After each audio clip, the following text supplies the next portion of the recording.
खामोशी के साथ एक साथ होके वोटों का जिहाद करो। पिछले लोकसभा चुनाव में वोट जिहाद का मुद्दा सुर्खियों में था।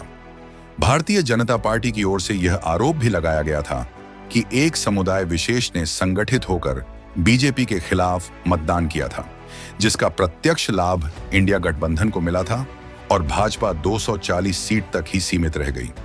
इस तरह वोट जिहाद के जरिए चुनाव परिणामों को प्रभावित करने का प्रयास किया गया था। बहुत अकलमंदी के साथ, बहुत जज्बाती ना होके, बहुत खामोशी के साथ एक साथ होके वोटों का जिहाद करो, क्योंकि हम सिर्फ वोटों का जिहाद कर सकते हैं और इस संगी सरकार को भगाने का काम कर सकते हैं।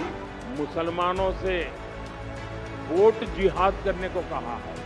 अब बताइए, हमने लव जिहाद सुना था, लैंड जिहाद सुना था और वोट जिहाद, और वो भी पढ़े लिखे मुसलमान के परिवार से बात आई है।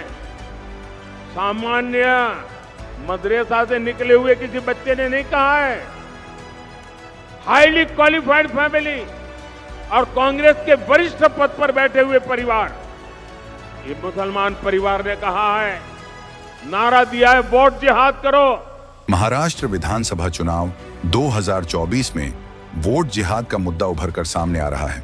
बीजेपी को इससे निपटना होगा। आज या निवडणुकीतला जो वोट जिहाद आहे, 48 पैकी जवळजवळ 14 लोकसभा मतदारसंघामध्ये अशा जिहादी पद्धतीनं त्या ठिकाणी आपल्याला मतदान होताना दिसलाय। बीजेपी नेता और पूर्व लोकसभा सदस्य किरीट सोमैया ने इस मुद्दे को उठाया था। उन्होंने कहा था कि वोट जिहाद का आरोप एक सच्चाई है, यह हमारी संस्कृति और समाज को कमजोर करने का प्रयास है। उनके इस बयान से बीजेपी की गंभीरता स्पष्ट होती है।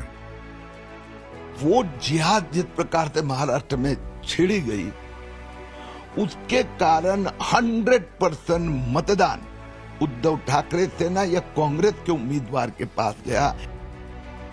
इसके साथ ही कुछ नेता यह भी आरोप लगा रहे हैं कि विदेशी धन से संचालित कुछ एनजीओस इस वोटिंग पैटर्न को बढ़ावा दे रहे हैं। ये संगठनों का वित्त पोषण वोट बैंक को प्रभावित करने के लिए किया जा रहा है, जिससे स्थानीय राजनीति में अस्थिरता आ सकती है।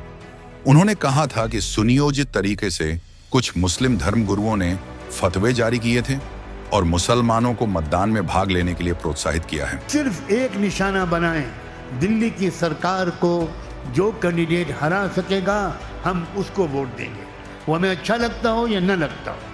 हमारा निशाना हमारा लोकल कैंडिडेट नहीं, हमको ये देखना है कौन सा कैंडिडेट दिल्ली की मौजूदा सरकार को बदलकर थोड़ी गनीमत सरकार वहाँ पर ला सकता है।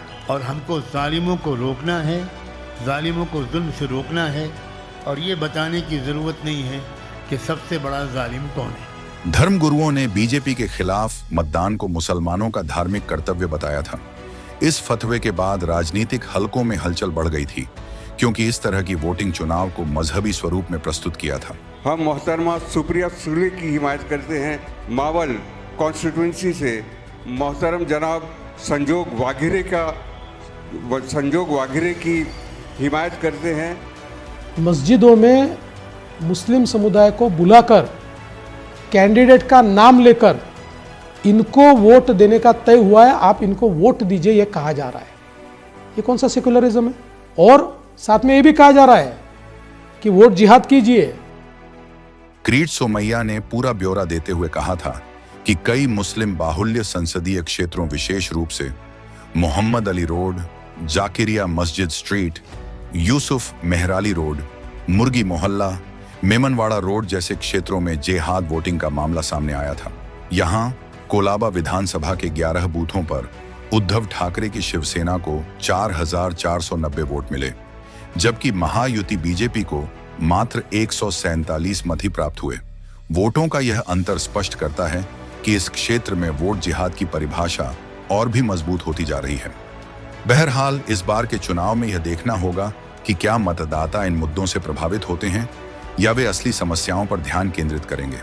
वोट जिहाद, विदेशी फंडिंग और फतवे के इन आरोपों के बीच महाराष्ट्र का राजनीतिक भविष्य दांव पर है।